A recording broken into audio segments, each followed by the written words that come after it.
សំតោណាសំតោពិតជាសំតោខ្លាំងណាស់ស្មានតាពូកែសម្ដែងដល់កម្រិតណាការពិតមានតែប៉ុណ្ណឹងទេសួស្ដីមេធាវីយេខ្ញុំឈ្មោះយេស៊ូការងាររបស់ខ្ញុំប្រហែលជាអាជីពមួយដែលត្រូវប្រឈមមុខនឹងពាក្យកុហកច្រើនជាងគេបំផុតហើយចាប់ផ្ដើមទៅឡើងលះអំឡុងពេលរៀបការខ្ញុំមិនដែលរួចចាត់ទងជាមួយស្រីណាទេខ្ញុំស្មោះបាក់ខ្ញុំនឹងជិះខុសស្មារតីបាញ់ព្រោះលោកសត្វតែមានតំណែងតំណងជាមួយភេទដូចគ្នាប្តីសម្លាញ់អូននឹកបងណា8ឆ្នាំបើគុំតែកូនជឹកខ្ញុំក៏មិនដឹងថាចិញ្ចឹមកូនអ្នកដទៃ8ឆ្នាំដែរគ្រាន់តែជ្រុលចែកដំតែប៉ុណ្ណោះខ្ញុំនឹងគេនោះគ្មានរឿងអីទេតាំងមនុស្សស្រីណាដែលមិនធ្លាប់ខុសឆ្គងកាលពីក្មេងលេងលះគ្នាទៅប្តីសម្លាញ់អូនខុសហើយថ្ងៃស្អែកឡើងតុលាការបងនៅម្នាក់ឯងបានទេខ្ញុំខ្លាចពេលឃើញមុខគេលងស្រឡាញ់គេទៀតដាច់ចិត្តលែងលះមិនបានការផ្ដល់ប្រឹក្សាសម្រាប់ថ្ងៃនេះចាប់ត្រឹមនេះហើយមិនហើយសំណុំរឿងអ្នកស្រីវាំងនៅថ្ងៃស្អែកសម្រាប់សម្រួលក្រៅប្រព័ន្ធតុលាការកុំភ្លេចណាកុំបារម្ភអីក្រែខុសកំណត់មិនក៏ខ្លួនឯងភ្លេចអញ្ចឹងទៅហើយបាយបាយ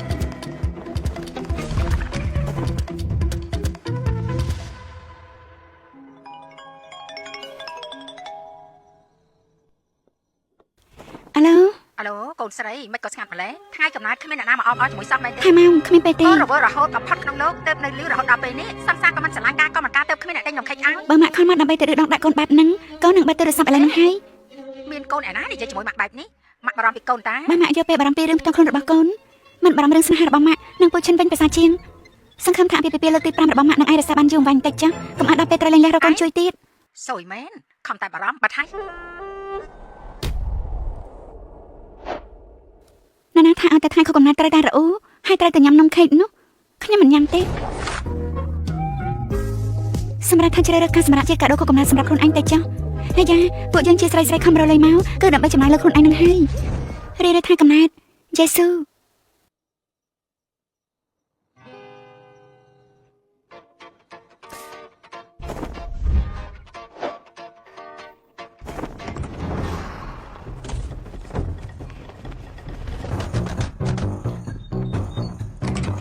មកដល់មកយកហើយនៅមកលេងគេតាទៀតមិនដឹងថា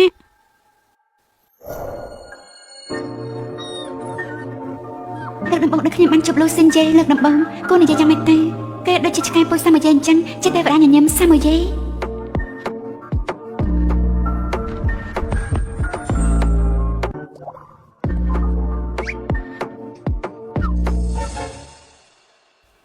ខ្ញុំជាអ្នកចិត្តខាងលោកសម្ដែងគេតារបស់លោកវាខ្លាំងពេករំខានដល់ការគេរបស់ខ្ញុំឥឡូវមកដល់មកយកហើយអញ្ចឹងតាមច្បាប់គ្រប់គ្រងសន្តិសុខសាធារណៈលោកជាមនុស្សដែល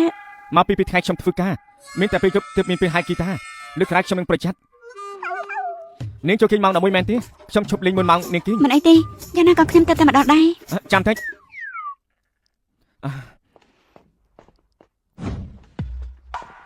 នេះជំនុំខេតខ្ញុំធ្វើតដៃទុកថាជាកាដូសុំទោសរបស់ខ្ញុំមិនបាច់ទេអរគុណឬមួយក៏នាងមិនព្រមទទួលការសុំទោសរបស់ខ្ញុំអរគុណមែនហើយខ្ញុំឈ្មោះលូស៊ីនយេរីកដែលបានស្គាល់កលាទេសាបែបនេះថានាងមិនគួរប្រាប់ឈ្មោះខ្ញុំវិញទេ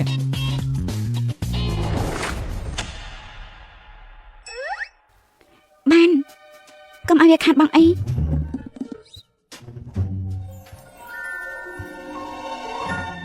រសជាតិឆ្ងាញ់ក្រាន់បែរូបរាងក៏សង្ហាក្រាន់បែដែរ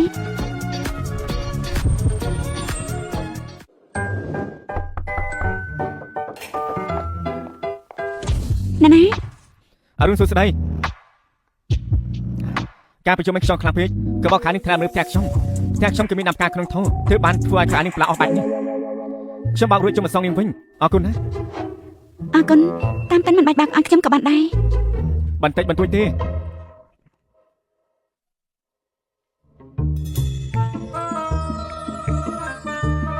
ចាំតិចខ្ញុំបានអោបវាឡើង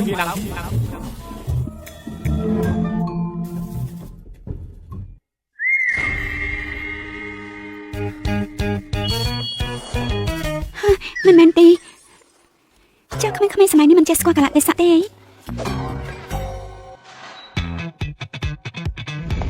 មេធាវីយេក្នុងចំណោមមេធាវីកម្មសិក្សា10នាក់ដែលជ្រើសរើសឆ្នាំនេះមានតែម្នាក់គាត់ជ្រើសរើសជំនាញលែងលះពួកយើងមានម្នាក់ក៏ល្អណាស់ទៅហើយឆ្នាំមុនមិនមានសូម្បីតែម្នាក់ផង ផ្នែកបណ្ដឹងអាជីវកម្មតែ15នាក់ឯណោះព្រឹកមិញជួបមេធាវីវ៉ាន់គេធ្វើរពានណាបានហើយតែនាំអ្នកថ្មីចូលមកចាបានតោះចូលមកមេធាវីយេខ្ញុំឈ្មោះអូយៀនជាមេធាវីកម្មសិក្សាដែលទៅចូលថ្មីរីករាយណាស់ដែលបានចូលរួមជាមួយសៀនធ្វើខ្ញុំខំប្រឹងឲ្យអស់ពីសមត្ថភាពស្វាគមន៍មេធាវីអូមេរៀនដំបូងគឺក្នុងនាមជាមេធាវីហាមដាច់ខាតបង្ហាញភាពឆ្កំឆ្គងឬភាពភ័យខ្លាចឲ្យគេឃើញនឹងយល់ដែរទេធ្វើការចុះចានេះគឺជាកន្លែងធ្វើការរបស់នាងហើយព្រះអើយទីបំផុតមានអ្នកថ្មីមកហើយសូមស្វាគមន៍សំបងជួយនៅឲ្យបានជួបបានទៅកុំអានរត់ចោលក្រុមអីបានទេមិនអាចទេថ្ងៃនេះខ្ញុំឃើញមេធាវីយេស្លូតបូតហើយរស់រាយណាស់គិតថាធ្វើការជាមួយគាត់ច្បាស់ជាមានក្តីសុខមិនខានស្លូតបូតរស់រាយហ៎មេធាវីភេកេមកខាងទៀតបដិផលតាំងកណ្ដាលអាត្រិតតែឯងមិនដឹងអ្វីសោះកុំបារម្ភអីខ្ញុំច្បាស់ជាជួយអ្នកមិនខានឯងចូលចិត្តសន្យាជាមួយគេបែបហ្នឹងមែនទេបាទថាឈុតនេះជាភាពយន្តភាគច្បាស់ជាល្អមើលនិយាយបំភ្លឺបែកឆៃតែដឹងថ្ងៃមុខនាងប្រកាសជាបានដឹងប្រយុទ្ធឡើងអើយសង្ហាណាមិត្តខ្ញុំមិនកុហកខ្ញុំមែនខ្ញុំដឹងតែកាត់ដៃគេមកទុកទេមិនចកេះគេចាស់សង្ហាខ្លាំងណាស់គេដូចជាកំពុងពិបាកចិត្តហ្នឹងគេមកហើយកាហ្វេរបស់អ្នកនាងអរគុណអ្នកនាងនេះគឺជាកាហ្វេទី5របស់អ្នកនាងថ្ងៃនេះហើយកាហ្វេច្រើនពេកជប់ឡើងគឺគេមិនលក់ទេមិនអីទេខ្ញុំគ្រាន់តែចូលចិត្តកាហ្វេតែប៉ុណ្ណោះ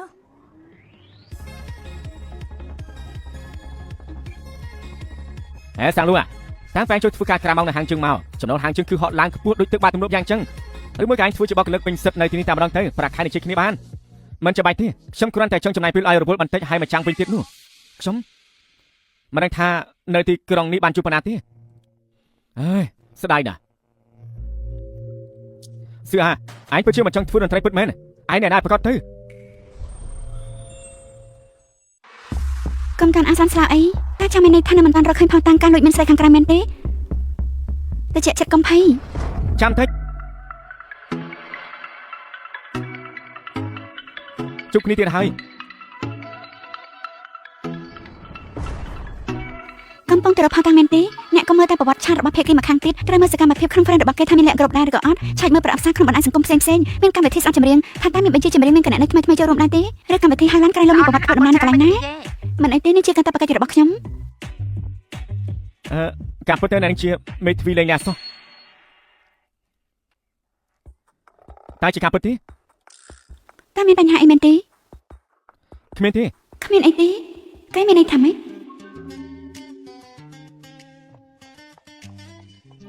ចាំតិចខ្ញុំកំពុងតែគិតថាពេលណាទើបនាងព្រមប្រាប់ឈ្មោះដល់ខ្ញុំអ្នកនាងមេធាវីពួកយើងគ្រាន់តែជាអ្នកចិត្តខាងខ្ញុំថារវាងអ្នកចិត្តខាងវាមិនចាំបាច់អីត្រូវស្គាល់ឈ្មោះគ្នាច្បាស់ពេកនោះទេហេតុអីបានជាមិន5អញ្ចឹងសំណុំរឿងអីទៅបានត្រូវណាត់ផ្ដល់ប្រឹក្សានៅហាងកាហ្វេនៅស្រីឈិនខ្ញុំរវល់ខ្លាំងណាស់ទៅការិយាល័យមេធាវីកូនមិនត្រូវអស់លុយទេមែនទេគេជាកូនប្រុសរបស់មិត្តភក្តិម៉ាក់ទេមានបញ្ហាច្បាប់តិចតួចកូនជួយម្ដងទៅម៉ាក់កម្រពឹងកូនណាស់ទីតាំងម៉ាក់ផ្ញើឲ្យហើយបាយ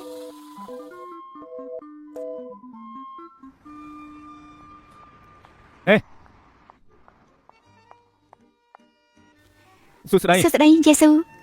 ចង់ញ៉ាំអីបន្តិចទេមិនបាច់ទេអរគុណបានអញ្ចឹងយើងចុះសាយរឿងតែម្ដងទៅធ្វើជាមេធាវីគឺពិតជាគិតគូររឿងប្រសិទ្ធភាពការងារមែនសូម្បីតែមើលមុខក៏បញ្ញាបញ្ញាមើលមុខមែនហើយត្រូវលោកស្រីឈិនបាក់ទៀតហើយសំទោសផងលោកខ្ញុំស្មានតែជាការណាត់ជួបប្រឹក្សារឿងក្តីមិនដឹងថាណាត់ជួបមើលមុខ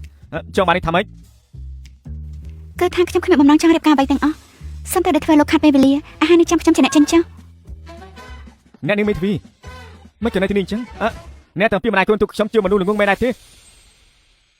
អ្នកទាំងពីរម្ដាយខ្លួនទុកខ្ញុំជាមនុស្សល្ងងមែនទេអ្នកនាងគ្រាន់តែជាមេធាវីលេងលែម្នាក់ចេះដឹងរឿងរបស់គ្រូសាគេពេញនឹងខ្ញុំគឺជាអ្នកផ្នែកហិរញ្ញវត្ថុបើខំតែឃើញរូបនាងស្អាតម្ល៉េះខ្ញុំមិនមកជួបទេអញ្ចឹងឥឡូវលោកអាចទៅវិញបានហើយនេះ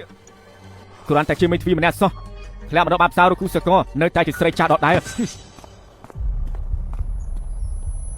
ហើយចាអ្នកលោកម្នាក់ទេលោកសិនជេមិនក៏ជាគេធ្វើការច្បាច់នឹងការោបែបនឹងគឺដល់ស្លាប់ហើយ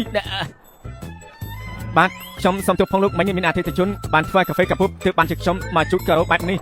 មិនឃើញមានស្លាកសញ្ញាទេហាងកាហ្វេស្អីមិនក៏អន់ដល់ថ្នាក់នេះមានលុយក៏មិនមកជន់ជាលើកទី2ដែរ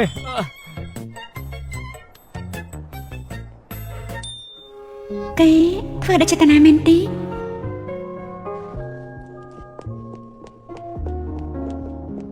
ជប់សិន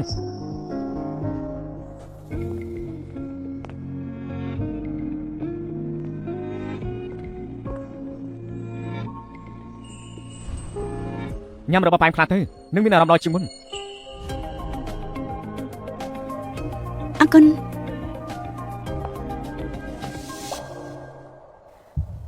គឺថាខ្ញុំឈ្មោះយេស៊ូ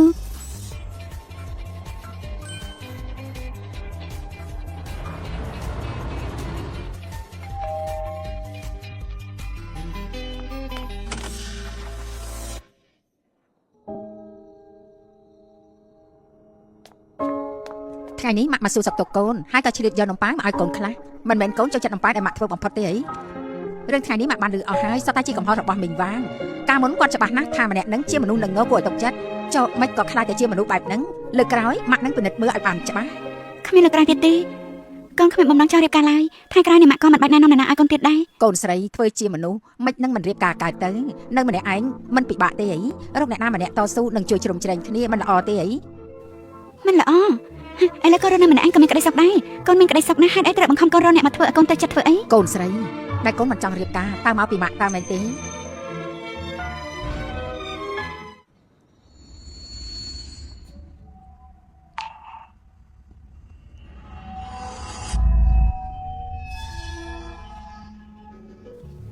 ឡែងលះត្រូវតែឡែងលះនេះជាលើកទីប្រហែលហើយឬមួយក៏ម៉ាក់នៅតែជឿថាគេនឹងកែខ្លួនបើឡែងលះម៉ាក់គិតយ៉ាងម៉េចកូនចិត្តឡើងថ្នាក់ទី12ហើយ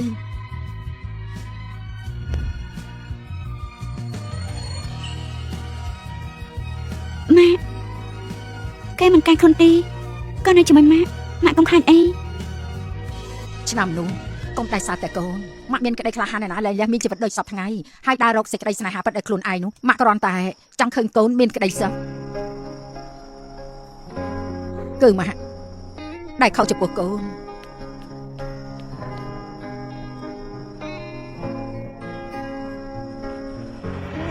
បែរទៅសុភាលេខ3អាចសួរបានទេហើយបានជានាងចង់ខ្លាយទៅជាមេទ្វីលែងលះមនុស្សយើងស្រឡាញ់គ្នាតែបានជាសម្រាប់ជ្រាបការតែពេលដែលសេចក្តីស្រឡាញ់ប្រាំងជាឈឺចាប់ការបញ្ចប់មិនមែនទាមទារការដាច់ចិត្តនោះទេតែវាទាមទារនូវសេចក្តីក្លាហានអ្វីដែលខ្ញុំចង់ខ្លាយជាគឺមនុស្សដែលអាចផ្ដល់នូវហេតុផលត្រឹមត្រូវគឺមនុស្សដែលអាចផ្ដល់នូវហេតុផលត្រឹមត្រូវកម្លាំងចិត្តនិងភាពកក់ក្ដៅក្នុងគ្រានោះការបោះបង់គឺជាជម្រើសដែលមិនអាចជៀសរួចខ្ញុំចង់ខ្លាចជាអ្នកការពារពួកគេរហូតដល់ទីបញ្ចប់លោកជុលបានណាម្នាក់នេះប្រកាសបាទលោកស្រីវាងអ្នកប្រកាសចិត្តឲ្យថាមិនឡើងតឡាការមេធាវីយេយប់មិញគេបានមកវល់ខ្ញុំយ៉ាងខ្លាំងខ្ញុំសម្រេចចិត្តអភ័យទោសឲ្យគេហើយពួកយើងសង្ឃឹមថាអ្នកនឹងពិចារណាឲ្យបានច្បាស់ម្ដងទៀតព្រោះពេលនេះពួកយើងមានផលតាំងគ្រប់គ្រាន់សង្ឃឹមឈ្នះក្តីខ្ពស់យើងទៅលើសកម្មភាពហិង្សាក្នុងគ្រួសារជាច្រើនលើកកាន់ពីលើកមុនពួកយើងជឿថាខ្ញុំបានសម្រេចចិត្តរួចហើយខ្ញុំឆ្ងល់ណាស់ពួកនាងហ្នឹងតោះតែឃើញខ្ញុំលែងយ៉ាទៅពួកនាងសប្បាយចិត្តមែនទេមើលមិនឃើញខ្ញុំនឹងប្តីខ្ញុំរស់នៅជាមួយគ្នាទេអីពួកយើងមិនមែនមានន័យបែបហ្នឹងទេពួកយើងគ្រាន់តែចង់ឲ្យអ្នកពិចារណាឲ្យដិតដល់ប៉ុណ្ណោះខ្ញុំមើលទៅពួកនាងគ្រាន់តែចង់បានលុយមេធាវីលែងលះដែលមិនទាំងដែររៀបការផងដូចជានាងចេះដឹងរឿងអាពីពីស្អីពីមុនខ្ញុំរកនាងពិតជាខុសមែននាងគ្មានជំនាញវិជ្ជាជីវៈសោះមេទ្វីជេរងចាំទទួលរឿងផ្ញើសាររបស់នាងទៅ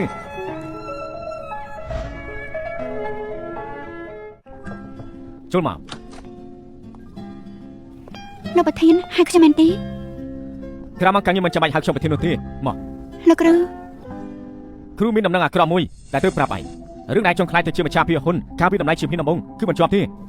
ហេតុអីទៅទាំងដែលលក្ខខណ្ឌគ្រប់យ៉ាងខ្ញុំសិតតែសម្រេចបានទាំងអស់គ្រូនឹងថាប្រហែលឆ្នាំនេះឯងខំប្រឹងខ្លាំងណាស់គ្រូបាននឹងច្បាស់ណាស់តែគណៈកម្មការគ្រប់គ្រងមានការពិចារណាផ្ទាល់នៅស៊ីនហឺដែលមិនធ្លាប់មានម្ចាស់ភាគហ៊ុនជាស្ត្រីឡើយជាពិសេសគឺជាមេធាវីឬក្តីលែងលះមេធាវីសិនឈឺ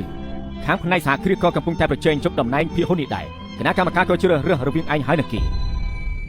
ក្នុងចិត្តគ្រូពិតជាចង់ឯងជាប់ណាស់ខ្ញុំយល់ហើយលោកគ្រូ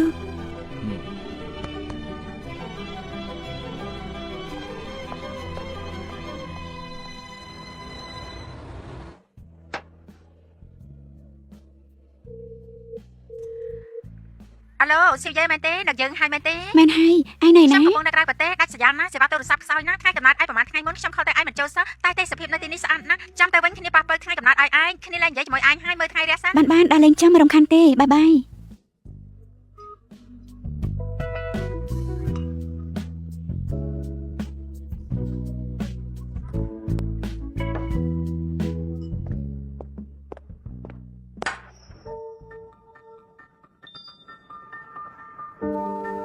មិនក៏លោកនៅទីនេះ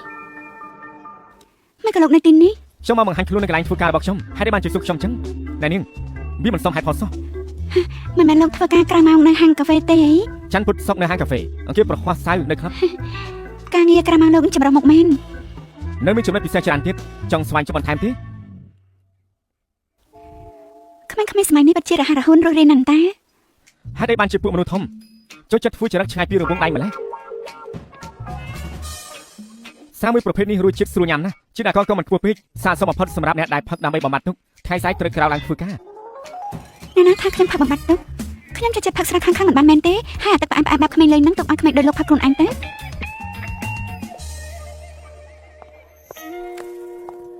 ប្រសង្ហាគឺលោកជាអ្នកកឡុកស្រាថ្មីមែនទេ សួស្ដីមិនដឹងថាអ្នកនឹងត្រូវកាយដែរ ធ្វើការនៅទីនេះបានប្រាក់ខែប្រមាណខ្ញុំឲ្យលោក3ដងយប់នេះនៅកណ្ដោខ្ញុំបានទេ មានប្រជាប្រិយភាពមែន អូសុំទោសយប់នេះពេលវេលារបស់ខ្ញុំគឺជារបស់គាត់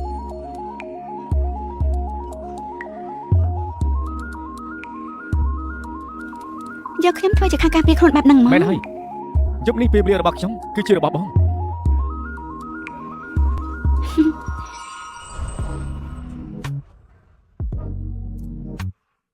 អញ្ចឹងខ្ញុំចង់ធ្វើអ្វីក៏បានដែរតែមែនទេ នេះចង់ធ្វើទៅ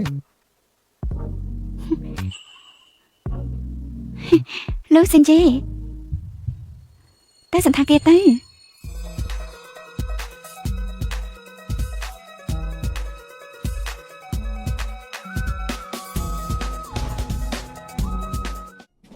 នេះការបន្ទប់អ្នកនាង ប្រហែលជាផឹកស្រាប្រមាណកាយធ្វើឲ្យយើងរវើរវាអស់ហើយមែនទេហេតុអីបានជាមកទីនេះមិនដឹងខ្លួនសោះ តោះទៅ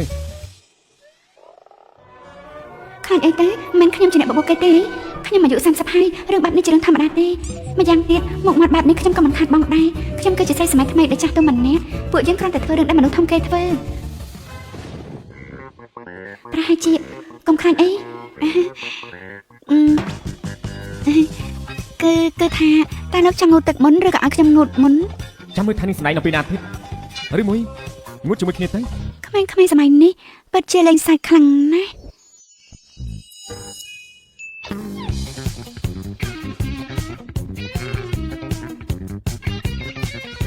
កុំគិតច្រើនអីបើហ៊ានមកចុះ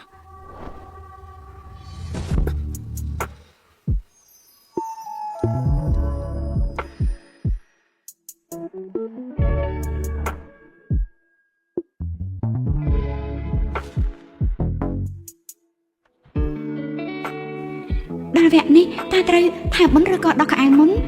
ឬក៏ថើបមុនតើមែនទេ បងស្រីប្រហែលជាមិនធ្វើទេដែរ មិនមែនទេហេមិននឹងអញទៅរួចខ្ញុំខ្លាចធ្វើឲ្យអញភ័យ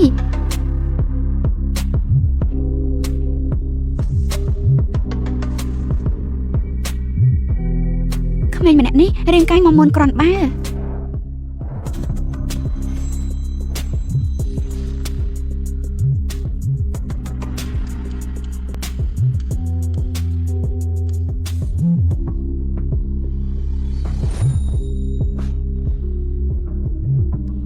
ការពិតបងស្រីចូលចិត្តនៅលើសោះ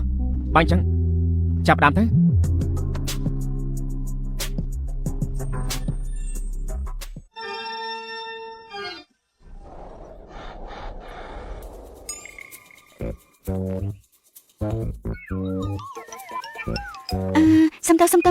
សំទៅណាសំទៅពិតជាសំទៅខ្លាំងណាស់ សមត្ថតាពូកែសម្ដែងដល់កម្រិតណាការពិតមានតែប៉ុណ្្នឹងទេប៉ុន្តែខ្ញុំគ្មានភាពទាក់ទាញដល់ថ្នាក់ហ្នឹង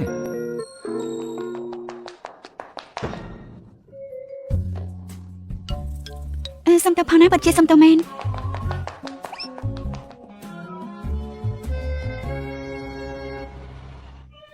ហើយខ្មៅគេស្លាប់ហើយប្រហែលជាគូក្បាលខ្ញុំមានបញ្ហាហើយ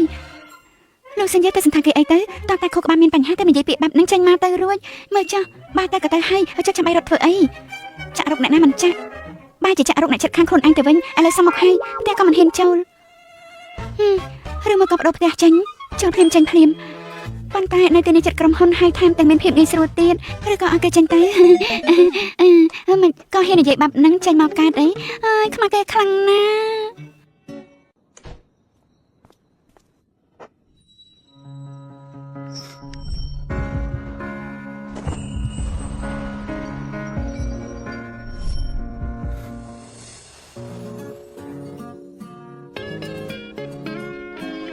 សិឈើអ្នកចិត្តខាងខ្ញុំគួរឲ្យស្រឡាញ់មែនខ្ញុំមានអារម្មណ៍ថាចាប់ដើមចូលចិត្តគេហើយ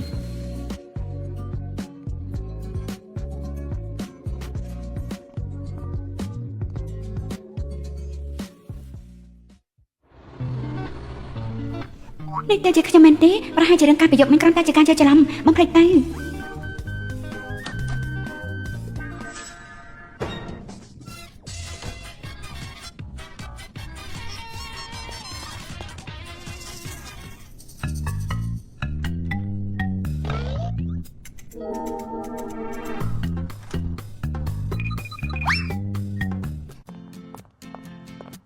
ខាងអ្នកស្រីចាងយល់ព្រមធ្វើការសម្រុះសម្រួលហើយ ការសម្រាប់សម្រួលជាវិធីល្អបំផុតសម្រាប់គាត់នៅពេលនេះណាត់ពេលវេលាបានឆាប់បំផុតទៅ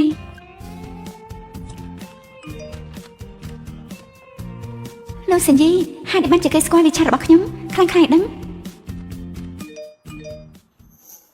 បងស្រីប្រហែលជាកំពុងគិតមកពីខ្ញុំមែនទេ អ្នកណាគិតពីឯងចង់ឯងដឹងលេខទំនាក់ទំនងរបស់ខ្ញុំតាមណា យំមិញពេលកំពុងធ្វើឯកសារទស្សនានៅសន្តាគារខ្ញុំចំណាំលេខទូរស័ព្ទបងបាន ចោះរឿងការពីយប់មិញនោះចាប់ទុកថាគ្មានរឿងអីមែនទេវាគ្រាន់តែជាការចែកដានប៉ុណ្ណោះ បងស្រីចង់មិនទទួលខុសត្រូវមែនទេ ពួកយើងមិនតាមមានរឿងអីកើតឡើងទេ ប៉ុន្តែសម្លៀកបំពាក់របស់ខ្ញុំបងស្រីជាអ្នកដោះបងបានឃើញរូបរាងខ្ញុំអស់ហើយ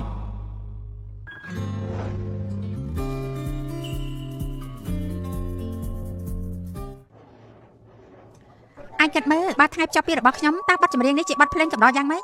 បទភ្លេងស្ដាប់ទៅពីរោះមួយយ៉ាងដែរតែបទនេះអ្នកណាជាអ្នកច្រៀងចាំឆែកមើលសិនស៊ីអានសៀឈើ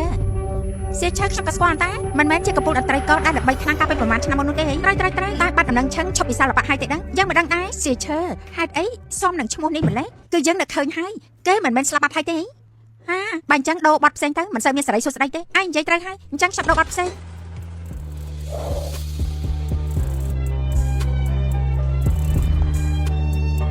លាហើយសិឈើលាហើយសិឈើថ្ងៃស្អែកពួកយើងថតបទចម្រៀងនេះច្បាស់ជាល្បីមិនខានទេសញ្ញេលាហើយអូខេស្អែកជួបគ្នាសិឈើពេញឆ្នាំហើយឯងសុខសប្បាយទេ